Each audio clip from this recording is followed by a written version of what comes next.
نشهد أن لا إله إلا الله وحده لا شريك له ونشهد أن محمدا عبده ورسوله وحبيبه وخليله وصفيه ونبيه وخيرة من خلقه وارسله بالهدى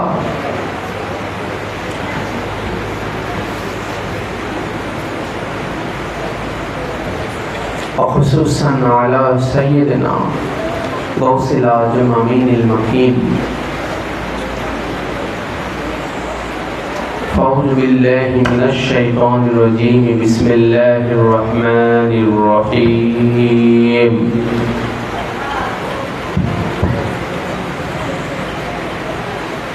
ولا تقولوا لمن يقتل في سبيل الله أموات بل أحياء ولكن لا تشعرون. صدق الله العلي العظيم وصدق رسوله النبي الحبيب الكريم.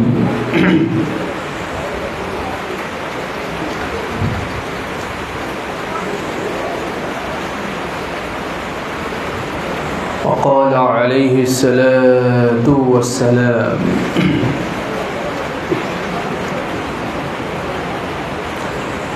يا أم سلمى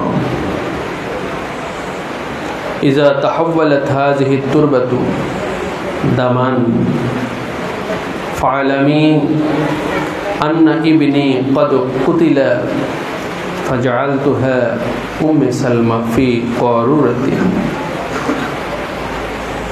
ثم جعلت تنظر إليها كل يوم وتقول أن يوما تحويلين دمان ليوم عظيم أو كما قال عليه الصلاة والسلام. وقال تعالى: إن الله وملائكته يصلون على النبي يا أيها الذين آمنوا صلوا عليه وسلموا تسليما. اللهم صل على سيدنا مولانا محمد وعلى آل سيدنا شفيعنا محمد.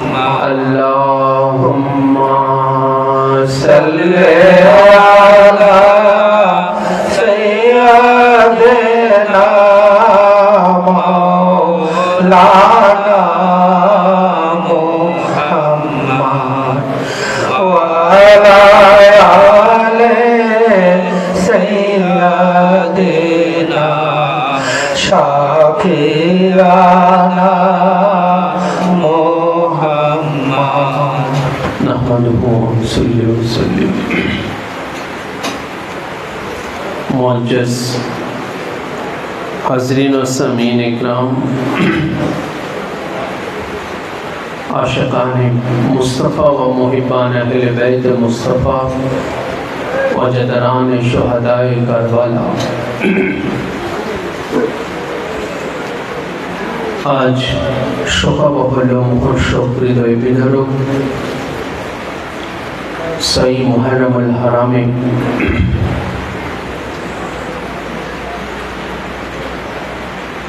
पवित्र থেকে পবিত্রতম এই মাজলিস পাকে शहंशाह करबला मजलूम करबला सैयदना मौलाना हज़रत इमाम हुसैन अलैहिस्सलाम पाके এই মুর্শিয়া পাক মাহমুদ পাক এবং এই দিনগুলির স্মৃতিচারণার এই মজলিস পাকে বারেগাহে ইলাহি এই পবিত্র কেন্দ্র ইমামবাড়া শরীফে আল্লাহ পাক আমাদের উপস্থিতি কবুল করেছেন। মাওলার দরবারে আমরা শুকরিয়া আদায় করি আলহামদুলিল্লাহ।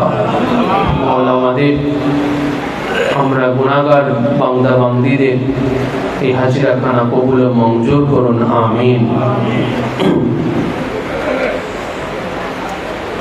এবং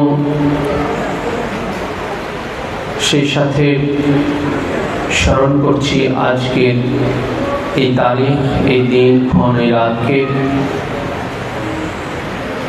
যে মাহে মুহররমের যে তারিখে, 6 মুহররমুল হারামের যে তারিখে, যে দিনে আমাদের আকা ও মাওলা, আমাদের প্রিয় মুর্শিদ, আমাদের হাদি ও রাহবার সৈয়দনা ও মালজানা ও মুর্শিদনা বরহুজুর পাক কিবলা ও কাবা হযরত সৈয়দ শাহ রশিদ আলী আল কাদরি আল হাসানি আল হুসাইনি আলা জাদ্দিহি নবিয়ানা আলাইহিস সালাতু ওয়াস সালাম পাকের পবিত্র বেসালে পাক, সেই বিশালে পাকের দিন এবং ক্ষণে আমরা অত্যন্ত শ্রদ্ধা এবং তাজিমের সহিত আমাদের প্রিয় মুর্শিদ, আমাদের আকা মাওলাকে স্মরণ করছি। আমাদের প্রত্যেকের পক্ষ থেকে, আমরা ভক্ত মুরিদানদের পক্ষ থেকে আমাদের আকা মাওলা হুজুর পাক কিবলা ও কাবা और হুজুর পাক কিবলা ও কাবা পাকের পাক কদমে আজকে এই বিশালে হকের তারিখে আমাদের সকলের পক্ষ থেকে ভক্তি, নজরানা, তাজিম, সাজদায়ে তাজিমি তিনার পাক কদমে কবুল ও মঞ্জুর হোক, আমিন। 61 এমনই দিনে আমাদের আকা ও মাওলা লখতে জিগারে রসুল শাহজাদায়ে বাতুল ইমাম আলী মাকাম মাওলা হুসাইন আলাইহিসসালাম, তিনি হাজারো হাজার দুশ্মনদের দ্বারা মাহাসুরি হালাতে কারবালার জমিনে অবস্থান করছেন।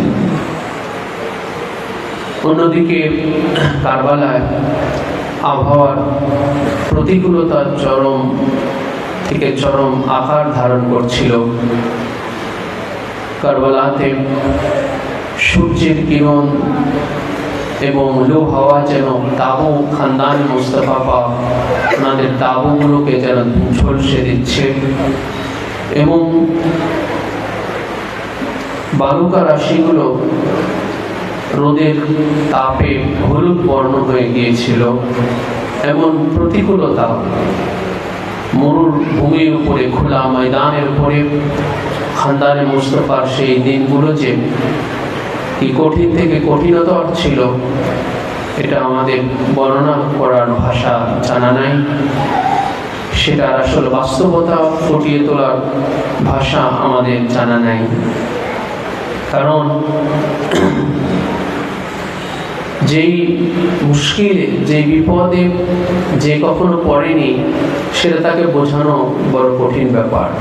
সেটার বাস্তবতা, তিক্ততা তাকে আসলে বুঝিয়ে ফুটিয়ে তোলা যায় না। এজন্য মরুভূমির মধ্যে যখন খরতাপ হয় আর গরম হাওয়া যখন প্রবাহিত হয়, সেটা যে কঠিন একটা পরিস্থিতি মরুভূমির মধ্যে, ওটা যারা ফেস করে নাই, ওটা যারা মোকাবেলা করে নাই, তারা ছাড়া আসলে এটা বোঝা বড়ই কঠিন। আমরা আসলে বুঝতে পারবো না যে ওই পরিস্থিতিটা কতটা আসলে কঠিন থেকে কঠিনতর। ইমাম আলী মাকাম তার দুগ্ধপোষ্য মাসুম বাচ্চাদেরকে নিয়েও তিনি কারবালার সেই মরুপ্রান্তরে এই কঠিন পরিস্থিতি তিনি মোকাবেলা করে তিনার দিন এবং রাত কেটে যাচ্ছে। আর অপরদিকে সেই দুশ্মনদের, হাজারো হাজার দুশ্মনদের ইমাম পাকের বিরুদ্ধে অবস্থান সশস্ত্রে। প্রতিদিনই কুফা হতে ইমাম পাকের বিরুদ্ধে সৈন্য পাঠানো হতো। এই 22,000 থেকে 30,000 সৈন্য এরা কিন্তু একবারে আসে নাই। প্রত্যেক দিন সেখানে সৈন্য পাঠানো হতো কুফা হতে। উবাইদুল্লাহ ইবনে জিয়াদ লানাতুল্লাহি আলাইহি, আল্লাহর লানতের উপরে বর্ষিত হোক। সবাই বলে আমিন। এই উবাইদুল্লাহ ইবনে জিয়াদ সে কুফার গভর্নরের দায়িত্বে, সে প্রত্যহ কুফার বিভিন্ন জায়গা থেকে, বিভিন্ন পয়েন্টে গিয়ে, বিভিন্ন গোত্রে গিয়ে, এটা তো অনেক বড় একটা শহর, সেই শহরে এক এক দিন এক এক জায়গাতে গিয়ে সে ওই জায়গার ওই এলাকার লোকজনকে সবাই জমায়েত করত এবং সেখানে সে ভাষণ দিত। ভাষণের এক পর্যায়ে সে বনু উমাইয়া অর্থাৎ মুআবিয়া এবং ইয়াজিদ তাদের গুণকীর্তন করত, লানাতুল্লাহি আলাইহি নাউযুবিল্লাহি মিন জালিক, এবং সে খানদানে মুস্তাফ অর্থাৎ বনু হাশেম যারা, এদের প্রতি তহমত দিত, এদের প্রতি অভিযোগ দায়ের করত এবং এদের প্রতি মানুষকে মিসগাইড করত, মানুষকে ভুল বুঝাতো এবং মানুষকে ঠিক এভাবেই কনভিন্স করত। আর অন্যদিকে আপনার সম্পদের লোভ দেখাতো, মানুষের হাতে অঢেল সম্পদ মানুষের হাতে তুলে দিত, পদ পদবীর লোভ দেখাতো। এইভাবে মানুষদেরকে কনভিন্স করে করে, মানুষকে ম্যানেজ করে কারবালাতে পাঠিয়ে দিত। কারণ সেই জামানায় কারবালা থেকে কুফা ছিল 56 মাইল, প্রায় 100 কিলোমিটার, প্রায় 100 কিলোমিটার। তারপরও সেটা তাদের কাছে খুব মামুলি ব্যাপার ছিল। তারা সেখানে ছুটে চলে যেত। প্রত্যেক দিন কয়েক হাজার করে সৈন্য কারবালাতে আসতো। ইমাম পাক দেখতেন যে আজ এত হাজার সৈন্য যোগ হয়েছে, এরপরে আগামীকাল আবার পরের দিন আবার এত হাজার সৈন্য যোগ হয়েছে, এইভাবে কারবালাতে যোগ হতো। এইভাবে যোগ হতে হতে হতে হতে শেষ পর্যন্ত মিনিমাম 22,000 সৈন্য হয়েছিল আর ম্যাক্সিমাম 30,000 সৈন্য হয়েছিল আশুরা পাক পর্যন্ত। তো ইমাম আলী মাকাম মৌলা হুসাইন আলাইহিস সালাম পাকের এই শাহাদাত পাকের জিকির হুজুর আকরাম সাল্লাল্লাহু আলাইহি ওয়া সাল্লাম পাক তিনার হায়াতে পাকে বারংবার করে গেছেন। ইমাম পাকের শাহাদাত পাকের জিকির হয়েছে, কারবালা পাকের জিকির হয়েছে। রাসূল আকরাম সাল্লাল্লাহু আলাইহি ওয়াসাল্লাম তিনি মদিনা শরীফে, কোথায় মদিনা আর কোথায় কারবালা, শত শত মাইল কিলোমিটার দূরে মদিনা থেকে কারবালা অবস্থিত। রাসূল আকরাম সাল্লাল্লাহু আলাইহি ওয়াসাল্লাম সেই কারবালার জিকির করেছেন। কারবালার মাটি রাসূলুল্লাহ সাল্লাল্লাহু আলাইহি ওয়াসাল্লাম উনি সংগ্রহ করেছেন, ওই জায়গার মাটি সংগ্রহ করেছেন। তো এই জন্য এই ব্যাপারগুলো কিন্তু কোনো সাধারণ ব্যাপার না। রাসূল আকরাম সাল্লাল্লাহু আলাইহি ওয়াসাল্লাম শুনেছেন যে অমুক জায়গাতে ইমাম আলী মাকাম, ওনার বেটা, ওনার শাহজাদা ইমাম হুসাইন আলাইহিস সালাম শহীদ হবেন, কিন্তু রাসূলুল্লাহ মাটি চেয়ে বসেছেন সেই জায়গায়। যেমন হযরত উম্মে সালমা রাদিয়াল্লাহু তাআলা আনহা থেকে বর্ণিত, উনি হুজুর পাকের একজন বিবি ছিলেন। ওনার থেকে বর্ণিত আন উম্মে সালমাতা ক্বালাত ক্বালা রাসূলুল্লাহ সাল্লাল্লাহু আলাইহি ওয়া সাল্লাম, হুজুর আকরাম সাল্লাল্লাহু আলাইহি ওয়া সাল্লাম ইরশাদ ফরমান যে আখবারানি জিবরাইল আলাইহিস সালাম এই মর্মে আমাকে খবর জানালেন যে আন্না ইবনিল হুসাইন, নিশ্চয়ই আমার বেটা হুসাইন, রাসূলুল্লাহ বলছেন যে ইউকতালু বিআরদিল ইরাক, তাকে ইরাকের জমিনে তাকে কতল করা হবে, ইরাকের জমিনে তাকে কতল করা হবে। এটা জিবরাইল আলাইহিস সালাম এই মর্মে রাসূল পাককে খবর জানিয়েছেন যে রাসূলুল্লাহ আপনার এই বেটা অর্থাৎ হুসাইনকে যেই এলাকার মাটিতে ওনাকে কতল করা হবে সেটা হচ্ছে ইরাকের মাটি, বিআরদিল ইরাক, ইরাকের মাটিতে ওনাকে কতল করা হবে। ফাকুলতু লিজিব্রাইল, রাসূল আকরাম সাল্লাল্লাহু আলাইহি ওয়াসাল্লাম বলেন যে অতঃপর আমি জিব্রাইলকে বললাম যে আরিনি তুরবাতাল আরদিল্লাতি ইউকতালু ফিহা, আমার হুসাইনকে যেই মাটিতে শহীদ করা হবে, ওনাকে কতল করা হবে, সেই মাটিটা আমাকে দেখাও। সুবহানাল্লাহ। রাসূলুল্লাহ সাল্লাল্লাহু আলাইহি ওয়াসাল্লামকে যখন জিবরাইল আলাইহিস সালাম খবর জানালেন, খবর জানানো মাত্রই তিনি জিবরাইলকে বলেন যে আমার হুসাইন যেই জায়গায়, যেই মাটিতে, যেই মাটির উপরে উনি কতল হবেন, সেই মাটিটা আমাকে দেখাও। আর ইনি মানে আমাকে দেখাও। অতঃপর জিবরাইল আলাইহিস সালাম গেলেন, ফাহাজিহি তুরবাতুহা, এবং সেই জায়গার মাটি সংগ্রহ করে রাসূলুল্লাহ সাল্লাল্লাহু আলাইহি সাল্লামের সামনে উনি পেশ করলেন যে ইয়া রাসূলুল্লাহ, এই হলো সেই জায়গার মাটি। আর সেই মাটিটা ছিল লাল। অর্থাৎ জিবরাইল আলাইহিস সালামের কাছে যে মাটিটা এনে দেওয়া হলো, সেই মাটিটা লাল মাটি ছিল।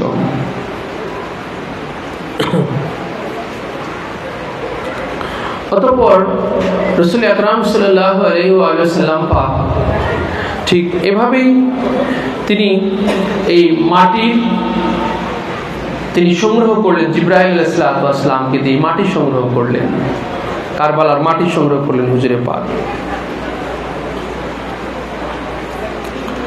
অতঃপর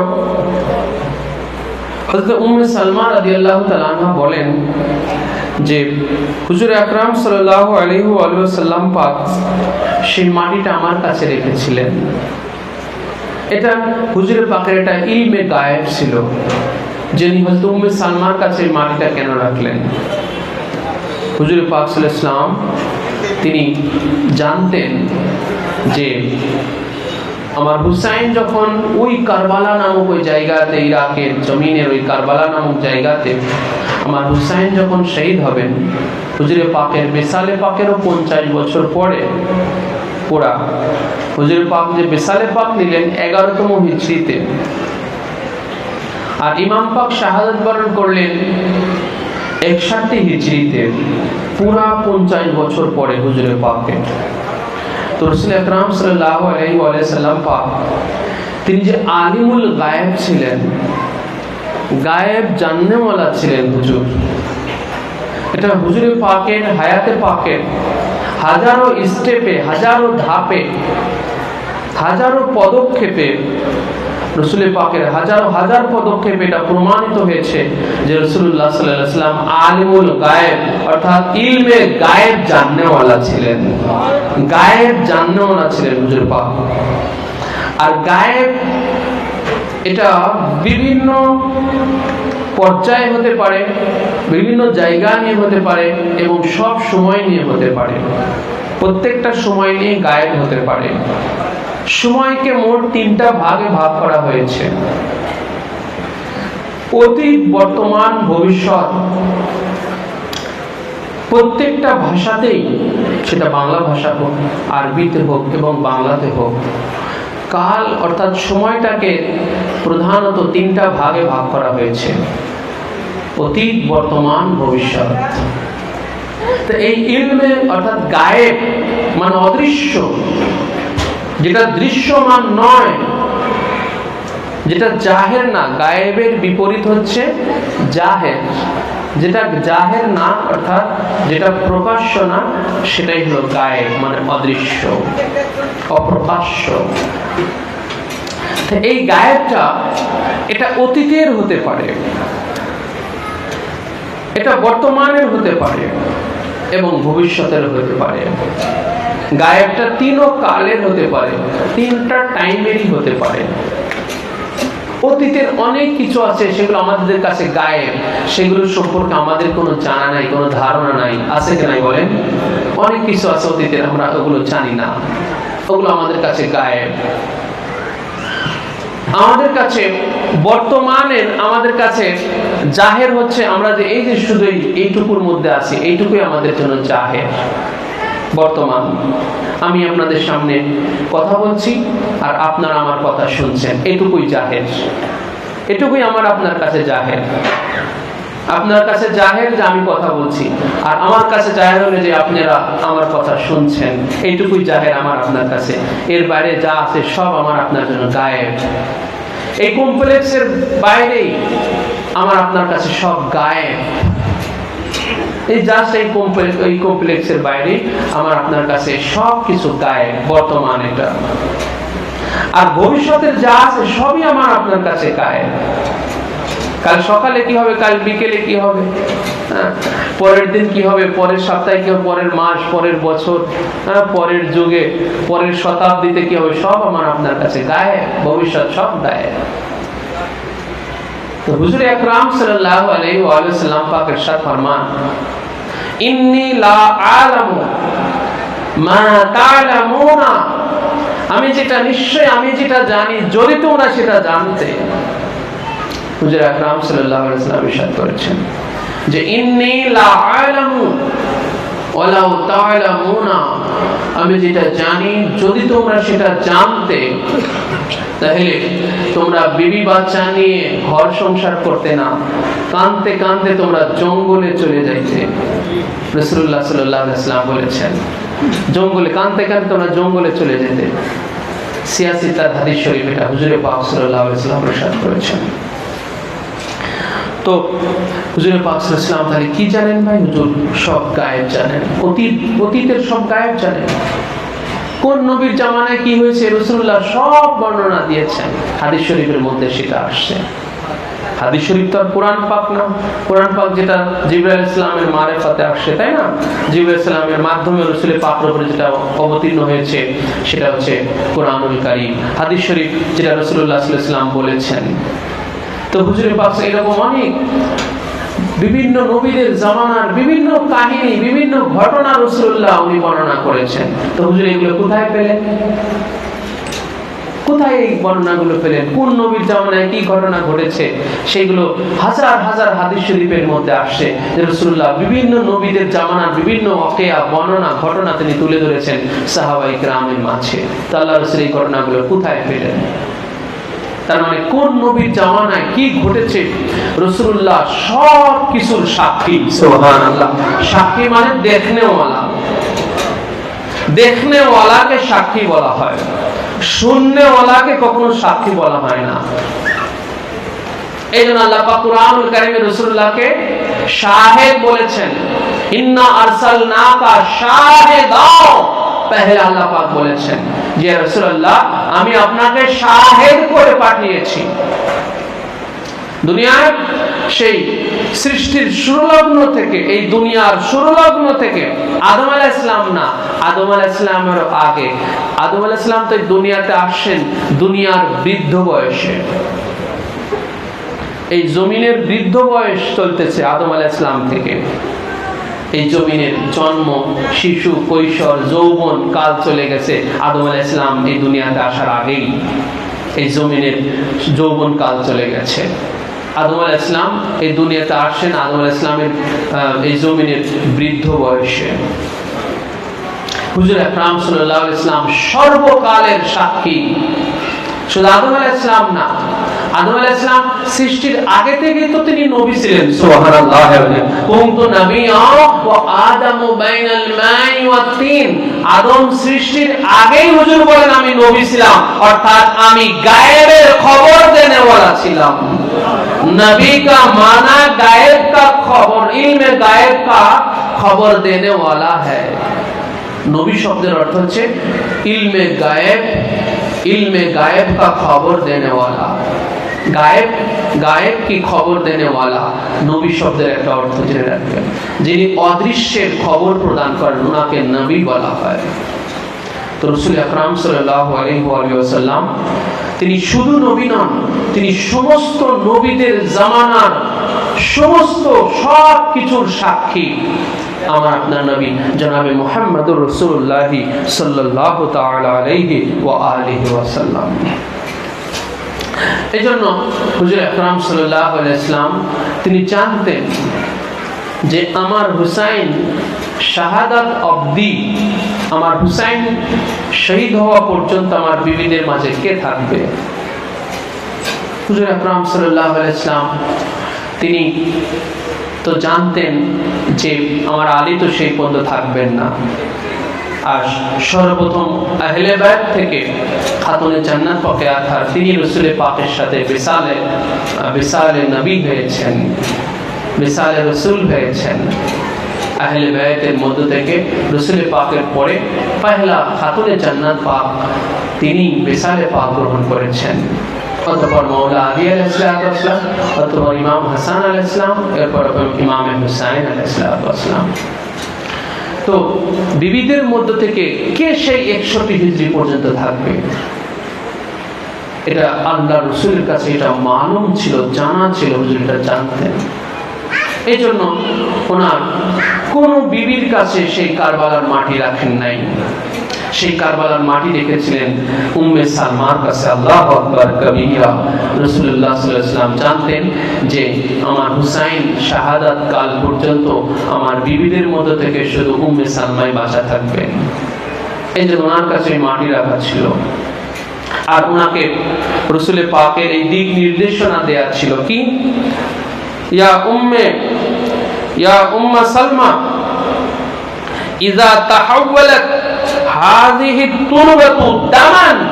হুজুর বলতেছেন যে হে উম্মে সালমা, যখন এই মাটি রক্তে পরিবর্তন হয়ে যাবে, তাহাওয়ালাত মানে পরিবর্তন হয়ে যাবে যখন, হুজুর আকরাম সাল্লাল্লাহু আলাইহি ওয়াসাল্লাম কি আহকামুল হাকিমিন, কি এক মহাপ্রজ্ঞাময় এক বাণী পেশ করতেছেন, কি আধ্যাত্মিক বাণী পেশ করতেছেন। আল্লাহু আকবার কবীরা, যে মাটি রক্তে পরিবর্তন হয়ে যাবে।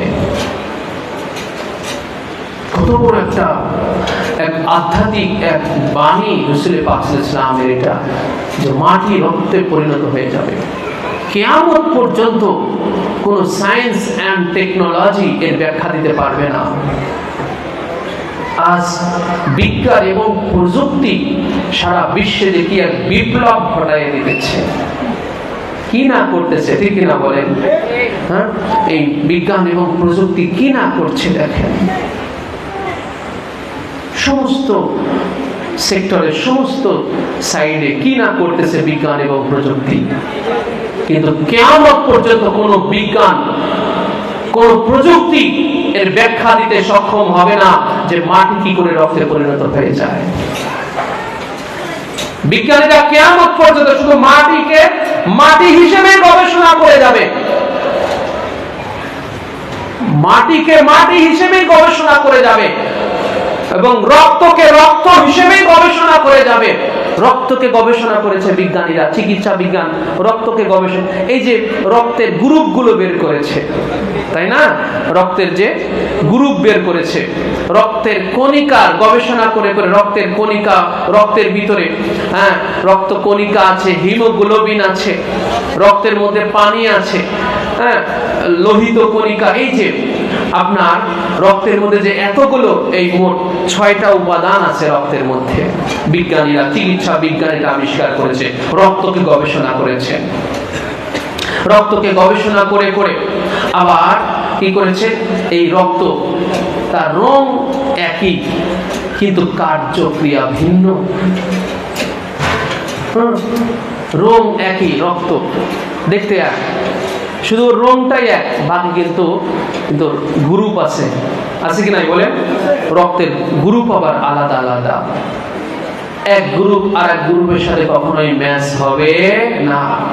রক্ত লাল বলেই যে একজনের রক্ত আর একজনের গায়ে পুশ করে দেওয়া যাবে না, ওর গ্রুপ ম্যাচ হতে হবে। তো এই যে এই একজনের গায়ের রক্ত আর একজনের গায়ে যে পুশ করা, এটা তো চিকিৎসা বিজ্ঞান গবেষণা করে করে হ্যাঁ এটা তো একটা ফয়সালা দিয়েছে যে গ্রুপ ম্যাচ হতে হবে। এক গ্রুপের রক্ত আর এক গ্রুপের মধ্যে যায় কোনো কাজ করতে পারবে না, কোনো কাজে আসবে না। আবার একই গ্রুপ হওয়ার পরে সেটাকে আবার কসমেটিক্স করতে হয়। ব্লাড ব্যাংকে গিয়ে দেখবেন গ্রুপ মিললে কিন্তু ওই গ্রুপ ডাক্তাররা পুশ করে না। এটা তো স্যালাইন না, যে আপনি বাজার থেকে ফার্মেসিতে একটা কিনে নিলেন, ওই পল্লী ডাক্তারই এসে স্যালাইন আপনার শরীরে পুশ করে দিল, রক্তকে এইভাবে কেউ দিতে পারবে বলেন? রক্তকে তো এইভাবে দেওয়া যায় না। রক্ত দেওয়ার একটা প্রক্রিয়া আছে, সরকারি হাসপাতাল হইতে হবে বা আপনার সরকারি স্বীকৃতি প্রাপ্ত কোনো প্রাইভেট হাসপাতাল হইতে হবে। রক্ত পুশ করতে গেলে ব্লাড ব্যাংক, সরকার স্বীকৃত যেখানে ব্লাড ব্যাংক আছে, সেটা সরকারি হাসপাতাল হোক আর প্রাইভেট হাসপাতাল হোক, সরকার স্বীকৃত হইতে হবে ব্লাড ব্যাংক, সরকার স্বীকৃত ব্লাড ব্যাংক থাকতে হবে। সেই ব্লাড ব্যাংকে গিয়ে দেখবেন রক্ত কসমেটিক্স করা লাগে, ঠিক কিনা বলেন? রক্ত গিয়ে কসমেটিক্স করে নিয়ে আসা লাগে। একই গ্রুপ হওয়ার পরেও ওটাকে কসমেটিক্স না করা পর্যন্ত কোনো ডাক্তার ওই রক্ত শরীরে পুশ করবে না, শক্ত শরীরে দিবে না কসমেটিক্স না করা পর্যন্ত। তো চিকিৎসা বিজ্ঞান এই রক্তকে গবেষণা করে করে এই সিস্টেম, এই পদ্ধতি এগুলো কিন্তু বের করেছে। মাটি নিয়ে গবেষণা করেছে যারা ভূতত্ত্ববিদ বলা হয়, যাদেরকে ভূগোলবিদ যারা, হ্যাঁ, জিওগ্রাফিবিদ যারা, অর্থাৎ ভূতত্ত্ববিদ বলা হয় যাদেরকে, তারা মাটি নিয়ে গবেষণা করেছে। তো কিয়ামত পর্যন্ত বলেন যারা মাটি নিয়ে যারা গবেষণা করতেছে, শুধু মাটি নিয়েই গবেষণা করবে, মাটির হয়তো বিভিন্ন দিক তুলে ধরবে, মাটির বিভিন্ন ব্যাপার বিষয়াদি খুঁটিনাটি বিষয়াদি তুলে ধরবে। রক্ত নিয়ে গবেষণা করতে করতে কিয়ামত হয়ে যাবে, শুধু রক্তের খুঁটিনাটি বিষয় নিয়ে তারা নতুন নতুন বিষয়, নতুন নতুন তারা চমক দিবে, নতুন নতুন বিষয় তারা আবিষ্কার করবে। কিন্তু মাটি কি করে রক্ত হয়, এটা কোনো সায়েন্স, কোনো বিজ্ঞান, কোনো প্রযুক্তি এর ব্যাখ্যা দিতে পারবে বলেন? যে মাটি কি করে রক্ত হয়ে যায়? কোন বিজ্ঞানী, কোন প্রযুক্তিবিদ কিয়ামত পর্যন্ত বলেন এই মাটিকে রক্ত বানাতে পারবে? বলেন আপনার, কিয়ামত পর্যন্ত যত বিজ্ঞান আবিষ্কার হোক, যত প্রযুক্তির আবিষ্কার হোক, কখনো এই মাটিকে রক্ত বানাতে পারবে? পারবে না। মাটি কখনো রক্ত হবে না। কিন্তু আজ থেকে ১৫০০ বছর আগে যখন এই দুনিয়ার এই সায়েন্স, এই বিজ্ঞান, মানুষের আবিষ্কার, এগুলো যখন এই মানুষের এই বিজ্ঞান, মানুষের এই প্রযুক্তিগুলো যখন আবিষ্কার হয় নাই, মানুষের এই বর্তমানে এই বিজ্ঞান, বর্তমানে এই প্রযুক্তি যখন আবিষ্কার হয়নি, আজ থেকে ১৫০০ প্রায় ১৪০০ বছরের উপরে, প্রায় ১৫০০ বছর আগে রাসূলুল্লাহ সাল্লাল্লাহু আলাইহি ওয়াসাল্লাম সেই কারবালার মাটির শানে বলে গিয়েছেন যে ইজা তাহাওয়ালাত হাযিহি তুরবাতু দামান, হে উম্মে সালমা, যখন এই মাটি রক্তে পরিণত হয়ে যাবে, ফালামি, তুমি তখনই জানবে যে আন্না ইবনি কদ কুতিলা, আমার বেটা কতল হয়ে গেছে। সুবহানাল্লাহ, আমার বেটা কতল হয়ে গেছে। এই যে হুজুর আকরাম সাল্লাল্লাহু আলাইহি ওয়াসাল্লামের এক মহা প্রজ্ঞাময় এক ভবিষ্যৎবাণী, এটা মহাপ্রজ্ঞাময়, মহাপ্রজ্ঞা, যেটা কিয়ামত পর্যন্ত যে প্রজ্ঞা মানুষ আবিষ্কার করতে পারবে না, কিয়ামত পর্যন্ত যে হিকমত মানুষ আবিষ্কার করতে সক্ষম হবে না, সেটা ১৫০০ বছর আগে আমার আপনার নবী জনাবে মুহাম্মদুর রাসূলুল্লাহ সাল্লাল্লাহু আলাইহি ওয়াসাল্লাম ইরশাদ করে গেলেন কি, যে যখন এই মাটি রক্ত হবে তুমি জানবে, ফালামি, তুমি তখনই জেনে নিবে, তুমি তখনই জানবে যে কদ কুতিলা, আন্না ইবনি কদ কুতিলা, নিশ্চয় আমার বেটা হুসাইন কতল হয়ে গেছে, আমার বেটা হুসাইন সে হত্যা হয়ে গেছে, তাকে হত্যা করা হয়ে গেছে। ফাজাআলাতহা উম্মে সালমা রাদিয়াল্লাহু তাআলা আনহা কি করেছেন? ফাজাআলাতহা উম্মু সালমা ফি কারুরাতিন, হযরত উম্মে সালমা রাদিয়াল্লাহু তাআলা আনহা ওই মাটিটাকে পেয়ে তিনি একটা বোতলের মধ্যে রেখে দিলেন। কারণ বোতলের মধ্যে কেন রাখলেন ভাই?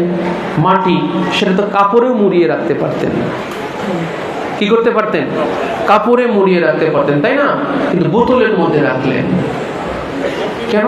ওই যে হুজুর বলেছেন যে রক্ত হয়ে যাবে, তো কাপড়ের মধ্যে হলে তো কাপড়ের সাথে ওটা জড়ায়, রক্ত কাপড়ের সাথে জড়ায় যাবে, কাপড়ে রক্তে কাপড় ভিজে যাবে। তিনি বোতলের মধ্যে রাখলেন। দেখেন ওই যে তোমার সেন্স কাজ করে যে রাসূলুল্লাহ বলেছেন যে এটা রক্তে পরিণত হয়ে যাবে, তো হুজুর যখন বলেছেন তাহলে তো রক্তে পরিণত হবেই।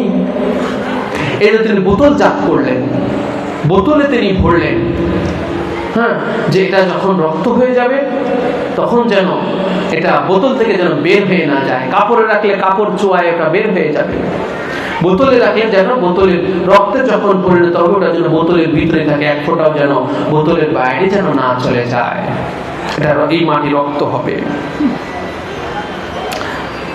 সুম্মা জাআলাত তানজুরু ইলাইহা কুল্লা ইয়াউমিন, অতঃপর হযরত উম্মে সালমা রাদিয়াল্লাহু তাআলা আনহা তিনি সেই মাটির দিকে প্রত্যহ তিনি নজর করতেন, প্রত্যহ ওই মাটির জিয়ারত করতেন। সুবহানাল্লাহ। রাসূল হযরত উম্মে সালমা রাদিয়াল্লাহু তাআলা আনহা থেকে এটা বর্ণিত হয়েছে কি যে সুম্মা জাআলাত উম্মু সালমা তানজুরু ইলাইহা কুল্লা ইয়াউমিন, অর্থাৎ তিনি কি করতেন, কুল্লা ইয়াউমিন মানে প্রতিদিন, কুল্লা ইয়াউমিন মানে প্রতিদিন, কোন দিন এটা মিস হতো না, তিনি প্রত্যহ কি করতেন, সেই মাটির দিকে তিনি প্রত্যহ সেই মাটিকে নজর করতেন, সেই মাটির জিয়ারত করতেন, মাটির সাক্ষাৎ করতেন, মাটিকে তিনি দেখতেন। রাসূলুল্লাহ সাল্লাল্লাহু আলাইহি ওয়াসাল্লাম ওনার কাছে যেই দিন রেখেছেন সেই দিন থেকে তিনি প্রত্যহ সেই মাটিকে তিনি নজর করতেন, মাটির জিয়ারত করতেন, মাটিকে দেখতেন। তাহলে দেখেন যে তিনি এই মাটির জিয়ারত করা, উনি এটাকে একটা ওজিফা করে নিয়েছিলেন। ওজিফা কি ভাই? যেটা প্রতিনিয়ত যেটা আদায় করা হয় ওটাকে ওজিফা বলা হয়। এই যে ওজিফা বলি না আমরা, ওজিফা মানে কি? যেটা প্রতিনিয়ত নিয়মতান্ত্রিক ভাবে যেটাকে আদায় করা হয় ওটাকে আমরা ওজিফা বলি। যেমন ফজরের নামাজ আপনার হয়তো একটা ওজিফা হতে পারে যে আপনি প্রত্যেক নামাজের পরে আপনি দুরূদ শরীফ হয়তো 11 বার পড়েন বা 100 বার দুরূদ শরীফ আপনি পড়েন, ওটা আপনার জন্য ওজিফা। নিয়মতান্ত্রিক ভাবে যেটা প্রতিনিয়ত আদায় করা হয়, মাঝে মাঝে না, মাঝে মাঝে হঠাৎ করলেন ওটা ওজিফা না, হঠাৎ একটা আমল করলেন ওটা কিন্তু ওজিফা না, জেনে রাখবেন। যেটা নিয়মতান্ত্রিক ভাবে প্রতিনিয়ত যেটা আদায় করা হয় ওটাকে ওজিফা বলা হয়, জেনে রাখবেন। আপনি প্রত্যেক নামাজের পরে 100 বার দুরূদ শরীফ পড়েন বা 100 বার সুবহানাল্লাহ আলহামদুলিল্লাহ ওয়া লা ইলাহা ইল্লাল্লাহ আল্লাহু আকবার, আপনি এই দোয়াটা আপনি 100 বার পড়েন, হ্যাঁ, এটা ইয়া হাফিজু আপনি প্রত্যেক নামাজের পরে 100 বার পড়েন, এটা আপনার ওজিফা। এটা আপনি নিয়মতান্ত্রিক ভাবে প্রতিনিয়ত করতেছেন, এটাকে ওজিফা বলা হয়। এই জন্য দেখেন এই হাদিসে পাকের মধ্যে মাঝে মাঝে কথাটা আসে নাই, এখানে কুল্লা ইয়াউমিন এই লফজটা এখানে উল্লেখ হয়েছে। কুল্লা ইয়াউমিন মানে এভরিডে, প্রত্যেক দিবস, প্রতিদিন। হযরত উম্মে সালমা রাদিয়াল্লাহু তাআলা আনহা তিনি মাটির জিয়ারত করতেন, মাটিকে দেখতেন। তাহলে ওটা ওনার জন্য কি হয়েছে বলেন? এটাকে উনি ওজিফা করে নিয়েছেন। এই কারবালা পাকের মাটিটাকে দেখা তিনি ওজিফা করে নিয়েছেন। আর এই কারবালা ইমাম পাক তো কারবালা এখনো জানি নাই, ইমাম পাক এখনো কারবালাতে জানি নাই। যখন এই মাটি উম্মে সালমার কাছে রাখা হলো, ইমামে আলী মাকাম উনি তখন শিশু, ইমামে আলী মাকাম উনি তখন শিশু। এই মাটি যখন রাসূলুল্লাহ সাল্লাল্লাহু আলাইহি ওয়াসাল্লামকে এনে দেওয়া হলো, ইমাম পাক তো তখন ছোট শিশু। আর তিনি কারবালাতে গিয়েছেন রাসূল পাকের মেসালে পাকের 50 বছর পরে, 50 বছর পরে আরো কারবালাতে গেলেন ইমাম পাক। আর এই মাটি রাসূলুল্লাহকে দেওয়া হলো, ইমাম পাক তখন শিশু বয়স না, তাই না? তাই দেখেন যে এই এতগুলো বছর এই মাটি ওনার কাছে রাখার পরে রাসূলুল্লাহ সাল্লাল্লাহু আলাইহি ওয়াসাল্লাম যখনই ওনাকে এই ওসিয়ত করেছিলেন, এই নির্দেশনা দিয়েছিলেন যে যখন এই মাটি রক্তে পরিবর্তন হবে তখনই জানবে যে আমার বেটা কতল হয়ে গেছে। আর সেই দিন থেকে তাহলে কতগুলো বছর হলো? এটা তো হুজুর পাক বেসালে পাকের আগে দিয়েছেন, আর বেসালে পাক থেকে পাক্কা 50 বছর। তাহলে 50 বছরের অধিক সময় ধরে প্রত্যেক বছরে 300, যদি আমরা চাঁদের বছরও ধরি, হিজরি বছরও ধরি, তারপরেও বছরে 355 দিন। চাঁদের বছর হচ্ছে 355 দিনে, আর ইংরেজি এবং বাংলা এটা হলো 365 দিনে, জেনে রাখবেন। আর চাঁদের বছর হচ্ছে 10 দিন কম, 355 দিনে চাঁদের বছর হয়, আর খ্রিস্টাব্দ হয় 365 দিনে।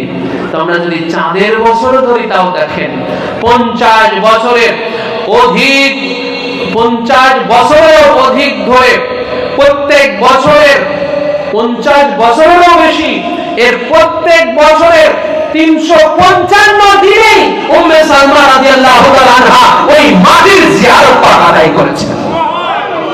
এত বড় অধিকার করেছেন ওনার হায়াতে পাকে, 50 বছরের অধিক সময় ধরে প্রত্যেক দিন তিনি কত বড় অধিকার করে নিয়েছেন। কারবালা পাকের সেই মাটি, যেই জায়গায় ইমামে আলী মাকাম শাহাদাত বরণ করবেন, সেটা তিনি জিয়ারত পাক করতেছেন। তাহলে এর চেয়ে বড় আর তাজিয়াদারি হতে পারে বলেন? আরে ভাই, আমরা তো 1500 বছর পরে এসে ইমাম পাকের স্মৃতি চারণা তৈরি করে তাজিয়াদারি করতেছি। ইমাম পাকের শাহাদাত পাকে এতগুলো বছর পরে এসে আমরা ইমাম পাকের স্মৃতিচারণা তৈরি করে, শাহাদাত পাকের স্মৃতিচারণা, ওনার মাজার শরীফের প্রতিকৃতি তাজিয়া পাক তৈরি করে, ইমাম পাকের আলম পাক উত্তোলন করে আমরা তাজিয়াদারি করতেছি, তাই না? আর উম্মে সালমা রাদিয়াল্লাহু তাআলা আনহা 50 বছরের অধিক সময় ধরে প্রতিদিন, যখন তিনি ইমাম পাক শহীদ হননি, ইমাম পাক যখন কতলই হন নাই, কতল হওয়ার এত বছর আগে থেকে কারবালার মাটিকে সামনে করে তিনি তাজিয়াদারি করতেছেন। সুবহানাল্লাহ। তাহলে এটা কতটা গুরুত্বপূর্ণ।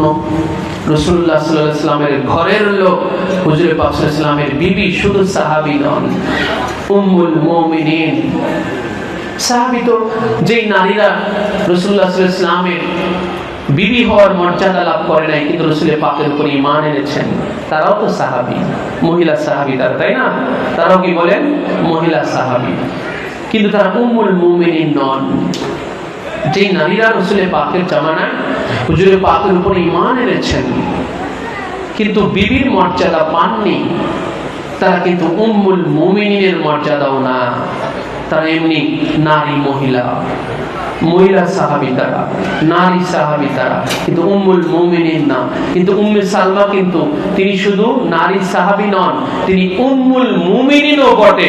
কিয়ামত পর্যন্ত যত মুমিন আসবে, সমস্ত মুমিনদের মায়ের মর্যাদায় হযরত উম্মে সালমা রাদিয়াল্লাহু তাআলা। উম্মুল মুমিনিন, কুরআনুল কারীম থেকে আল্লাহ পাক এই মর্যাদা দান করেছেন। সেই উম্মুল মুমিনিন হুজুরে পাকের বিবি, এবং তিনি সাহাবীও বটে। তিনি কিনা সেই কারবালার মাটিকে তাজিয়াদারি করতেছেন, ওটাকে সামনে করে ইমাম পাকের, যখনই ওইটার সামনে গেছেন তখনই কিন্তু ইমাম পাকের শাহাদাতের জিকির হয়েছে। ইমাম পাকের ওনার শহীদ হওয়া, ওনার কতল হওয়া, কেন রাসূলুল্লাহ বলেছেন যে এই মাটি ইমাম পাকের কতল হওয়ার সাথে সম্পৃক্ত। এই মাটি রক্তে পরিবর্তন হওয়া, এটা ইমাম পাকের কতল হওয়ার সাথে সম্পৃক্ত, ইমাম পাকের শহীদ হওয়ার সাথে সম্পৃক্ত। যেহেতু আল্লাহ রাসূল বলেন যে মাটি তখন পরিবর্তন হবে যখন আমার বেটাকে শহীদ করা হবে, আমার বেটাকে যখন কতল করা হবে তখনই মাটির পরিবর্তন হবে। কতল হওয়ার আগে কিন্তু এই মাটি থাকবে, কতল হওয়ার পরে এই মাটি রক্ত পরিবর্তন হবে। তাহলে তিনি যখন এই মাটির কাছে যাইতেছেন, তাহলে মাটি রক্ত হওয়া হচ্ছে ইমাম পাকের কতল হওয়া সাপেক্ষে, ইমাম পাকের কতল পরবর্তী সাপেক্ষে মাটি রক্তে পরিবর্তন হবে। তাহলে যখনই ওই মাটির জিয়ারত পাকে যাচ্ছেন, তাহলে তখন ইমাম পাকের কতলের ইয়াদ হচ্ছে, ঠিক কিনা বলেন? ইমাম পাকের শাহাদাত পাকের ইয়াদ হচ্ছে, জিকির হচ্ছে, স্মরণ হইতেছে। উনি বারবার কেন মাটির কাছে যাইতেছেন, কেন দেখতেছেন এই মাটি? উনি এক দৃষ্টিকোণ থেকে যে এটা কোনো সাধারণ মাটি নয়, এটা রাসূলুল্লাহর দেহের অংশ, কলিজার টুকরা, জিগারে গোশা, ইমাম আলী মাকাম মাওলা হুসাইন আলাইহিস সালাম পাকের ওনার শাহাদাত গার মাটি। এই মাটি কোনো সাধারণ মাটি না,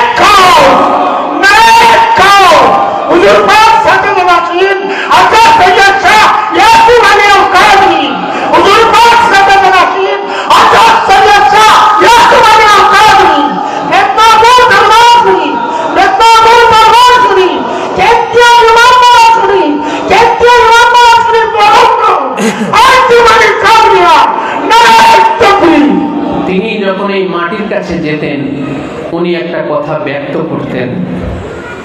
কি সেটা? উনি বলতেন ওয়াতাকুলু, তিনি বলতেন কি তানজুরু ইলাইহা, ওই মাটির দিকে তিনি নজর পাক করতেন, মাটির দিকে দেখতেন, হ্যাঁ, জিয়ারত পাক করতেন। ওয়াতাকুলু, এবং তিনি বলতেন, তিনি কি বলতেন যে আন্না ইয়ামান তাহউইলিনা দামান, এ মাটি যেদিন তুমি রক্তে পরিণত হবে। আল্লাহু আকবার। মাটির সাথে তিনি কথা বলতেন, হ্যাঁ, মাটির সাথে কথা বলতেন যে আন্না ইয়ামান তাহউইলিনা দামান, হে মাটি যেই দিন তুমি রক্তে পরিণত হবে, লা ইয়াউমুন আযীমুন, নিঃসন্দেহে অবশ্যই অবশ্যই ওই দিনটা বড়ই মহান এবং ওই দিনটা বড়ই বেদনাদায়ক হবে। কেন? যে তুমি এই জন্য তুমি রক্তে পরিণত হবে যে তোমারই মাটিতে, তোমারই জায়গাতে নবীর বেটা, নবীর শাহাদারা হত্যা হয়, পাগল হয় এবং তিনি শাহাদাত রক্ত রঞ্জিত হবে। সেই জায়গাটা রক্তের নদী বয়ে যাবে, রক্ত প্রবাহিত হবে, রক্তে রঞ্জিত হবে। এই জন্য সেই দিন হবে বড়ই বেদনাদায়ক। আর সেই বেদনাদায়ক সেই দিনটাই ইয়ামুন আজিমুন, মহান মর্যাদা দিন হিসেবে মর্যাদা লাভ করে নেবে।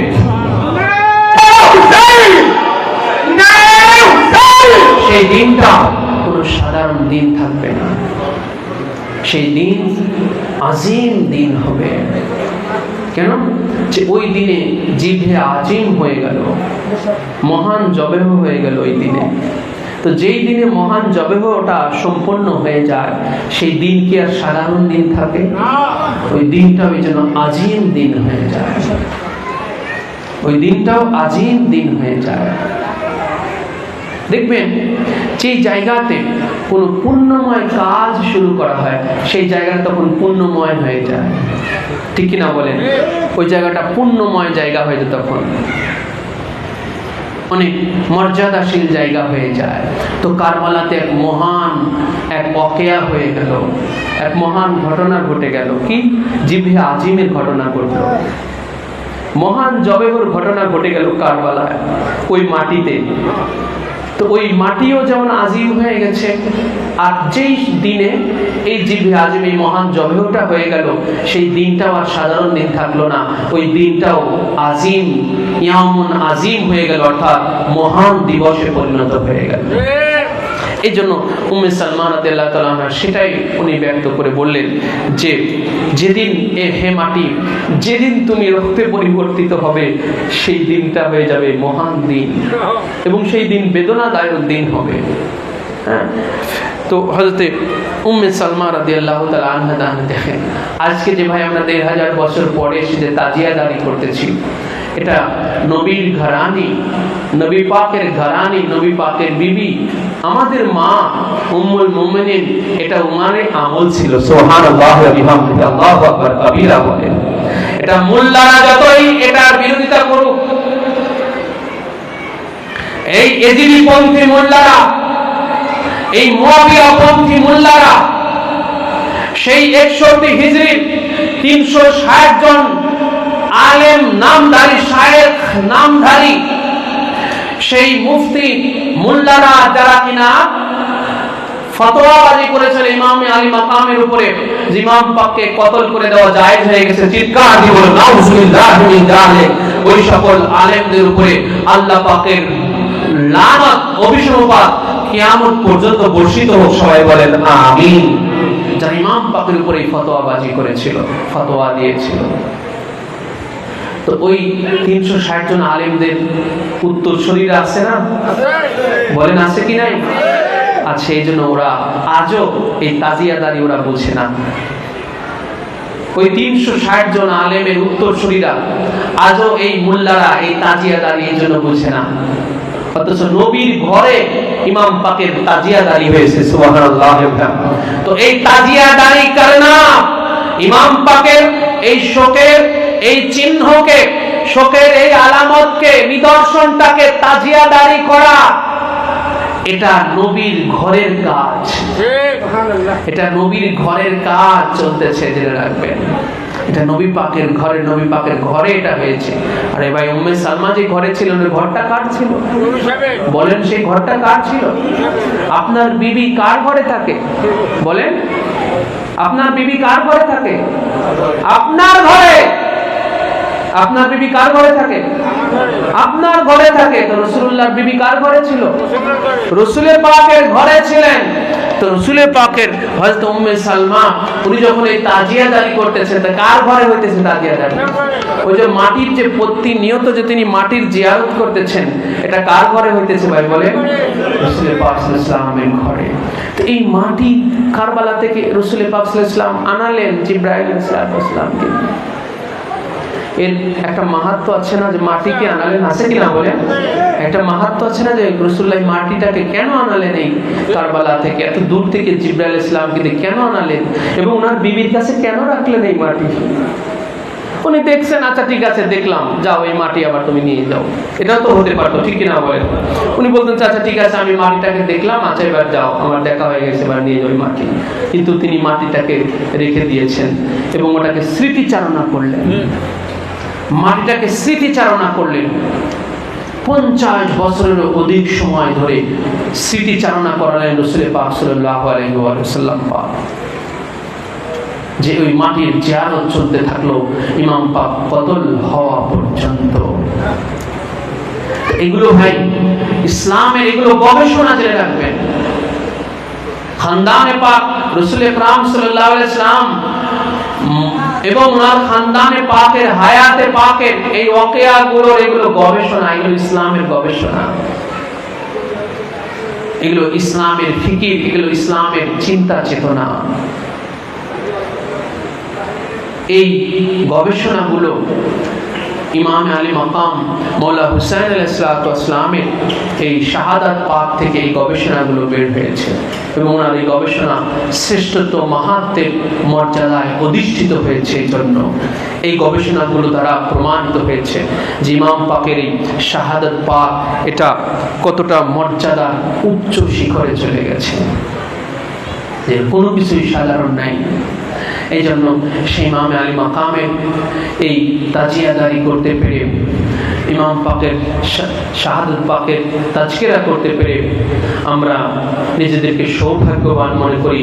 আল্লাহ পাক আমাদের কবুল করুন, সবাই বলি আমিন। ওয়া আলাইনা ইল্লাল বালাগ। আসসালামু আলাইকুম ওয়া রাহমাতুল্লাহি তাআলা ওয়া বারাকাতুহু।